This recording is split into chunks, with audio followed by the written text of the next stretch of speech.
Oi pessoal, tudo bem? Sejam todos bem-vindos, aqui é a Aline e hoje eu quero conversar com vocês sobre os meus 10 livros góticos favoritos.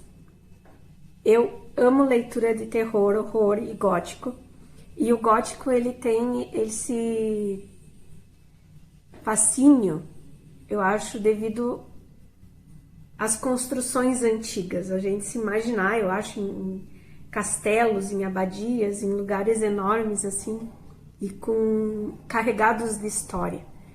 Eu amo esse tipo de leitura e hoje eu vou compartilhar com vocês então os meus 10 favoritos. Bora lá?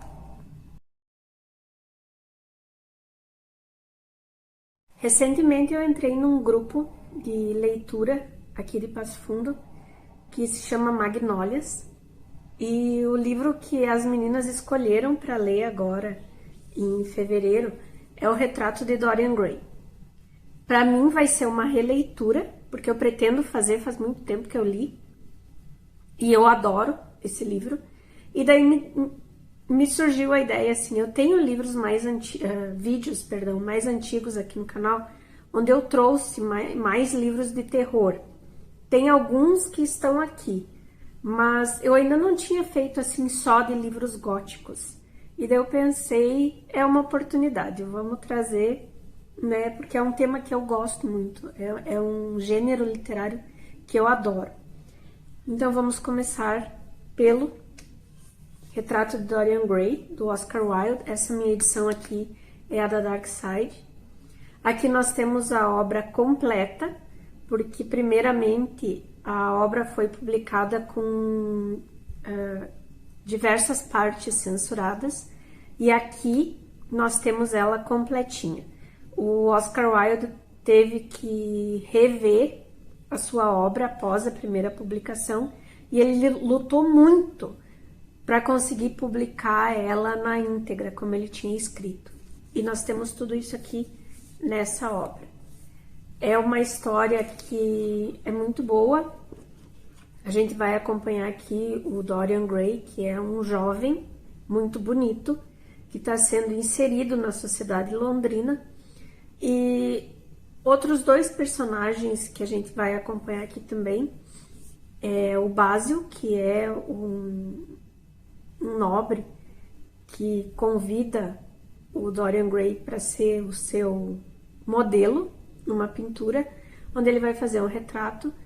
E um outro, o Henry, que é um amigo do Basil, que também é da alta sociedade, mas que é mais fanfarrão, assim. E a gente vai ter aqui, então, todo esse desenvolvimento do Dorian Gray, desde que ele conhece essas duas pessoas e ele começa a frequentar a alta sociedade londrina. É um baita livro, gente, é muito bom, tô só por essa releitura agora. Aproveitar e falar sobre o Castelo de Otranto, que é a primeira obra gótica da história. Ele que dá o início ao gótico na literatura. Ele é escrito pelo Sir Horace Walpole, que era um nobre que herdou um castelo da família, e quando ele se mudou para esse castelo, ele começou a escrever essa história. Aqui a gente vai ter o que vem a ser o modelo do gótico. Então esse é o primeiro, tá? Então é muito importante que quando vocês forem ler essa obra, vocês pensem nisso. Tudo que a gente conhece do gótico saiu daqui. Embora nessa leitura a gente veja que ele vai ter essa questão das grandes construções, vai ter aqui essa questão do sobrenatural permeando toda a história. A gente vai ter aqui um rei que é muito ambicioso e cruel. A gente vai ter uma princesa, uma moça que tinha sido prometida para o filho desse rei, que acaba morrendo e o rei insiste em casar com ela porque ela é da família que realmente herdou esse castelo onde ele vive agora. Ele é meio que um usurpador e ele não vai medir esforços assim para se manter no trono. E no meio de tudo isso a gente vai encontrar um outro personagem que tá chegando na história, que é novo na cidade, no local, mas que é o real herdeiro. Então, tipo, é muito legal.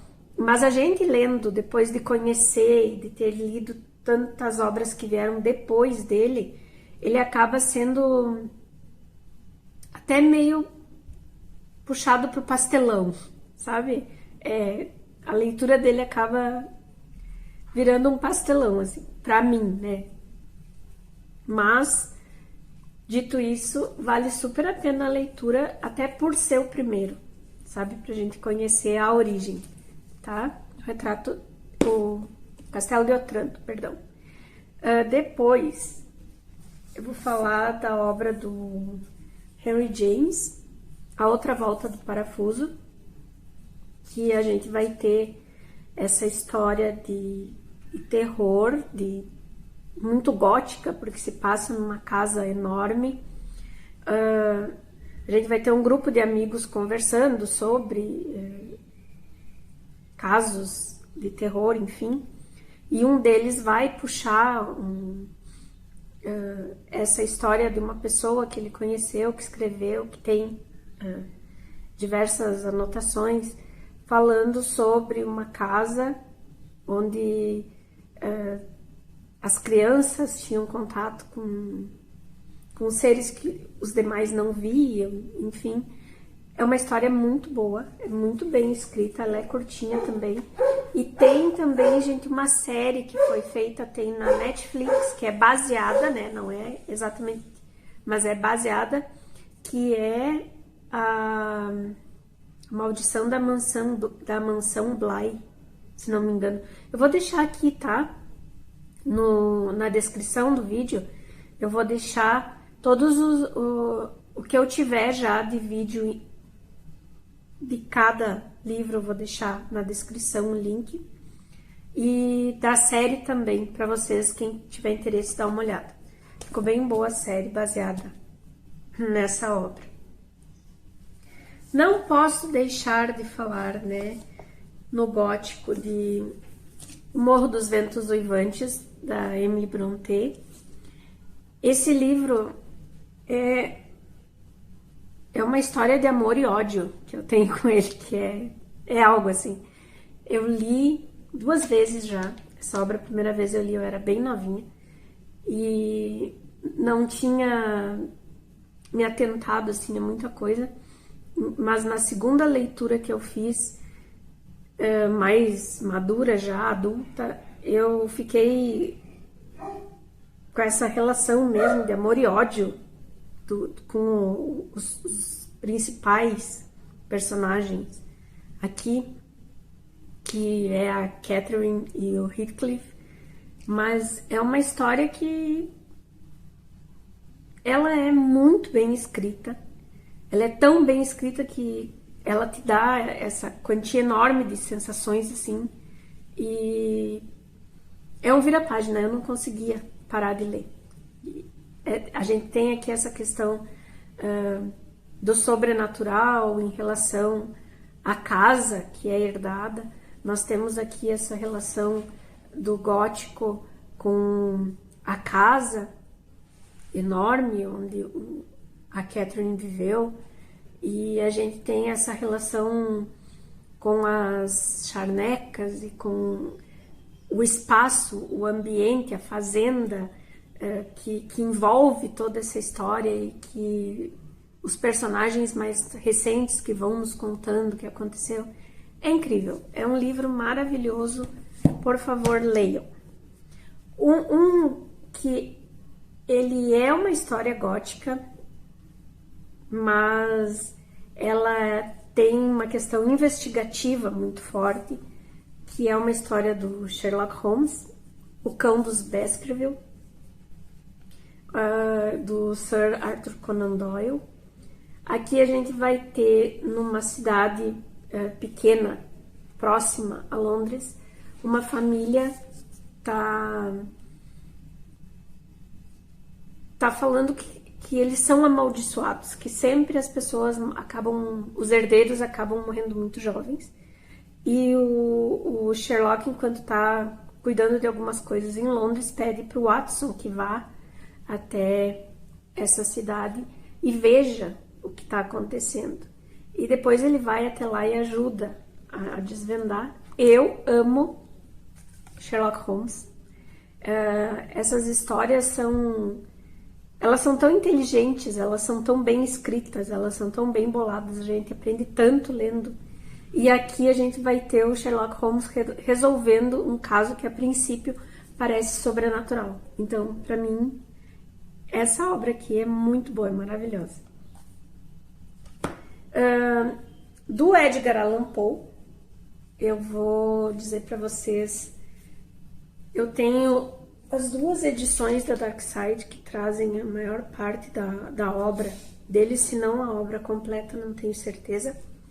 Mas a que eu vou indicar para vocês hoje é A Queda da Casa de Usher, porque ela tem vários do Poe que tem essa pegada gótica, mas essa aqui eu indico mais porque ela é a gente vai ter um conhecido da família chegando nessa mansão onde o amigo dele tá doente, e ao chegar ele fica admirado com o tamanho da casa, com a riqueza daquele lugar, mas ele vai começar a ver que tem toda aquela atmosfera sobrenatural ali rondando aquela família, e a questão da doença do amigo, da doença da irmã do amigo, é maravilhoso.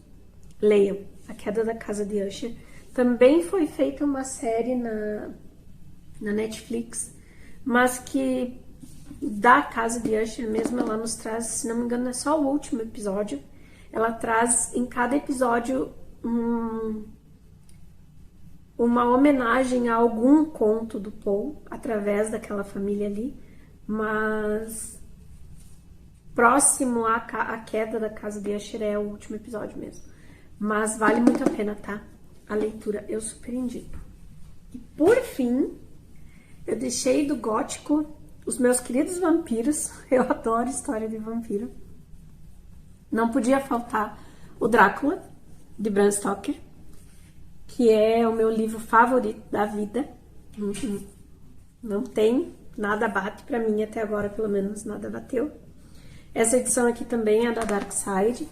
E aqui, além da história do livro, da obra O Drácula, a gente vai ter também um conto escrito pelo Bram Stoker, que é o Hóspede do Drácula, aqui no final.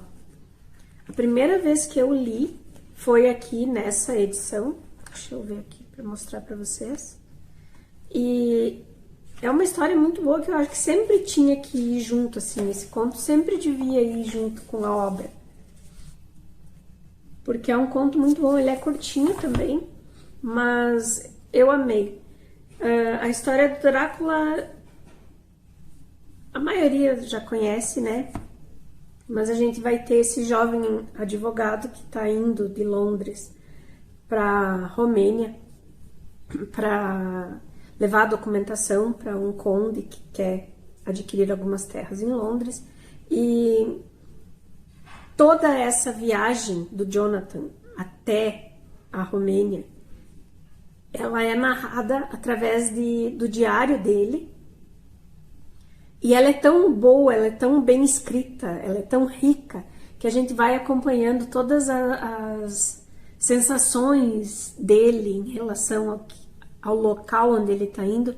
E a gente vai notando também que ele sabe que tem pessoas alertando ele para não ir o tempo todo, mas ele não consegue entender o que, alertando do que, porque ele não...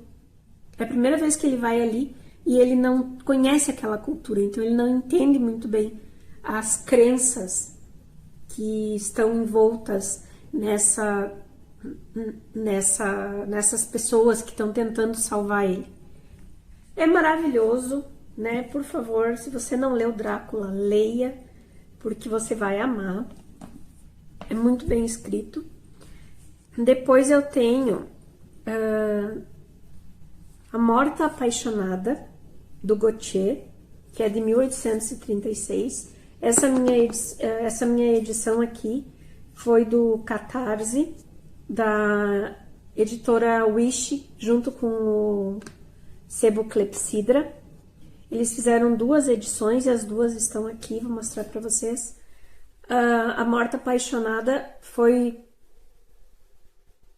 uma das primeiras histórias de vampiros, se não a primeira, porque ela é lá de 1836.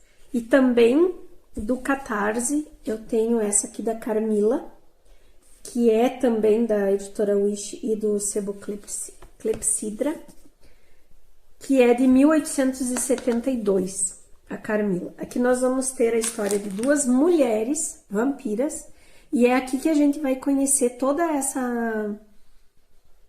essa ideia de que o vampiro, ele era um ser que se transformava em outros seres, sabe? E que eles têm esse poder de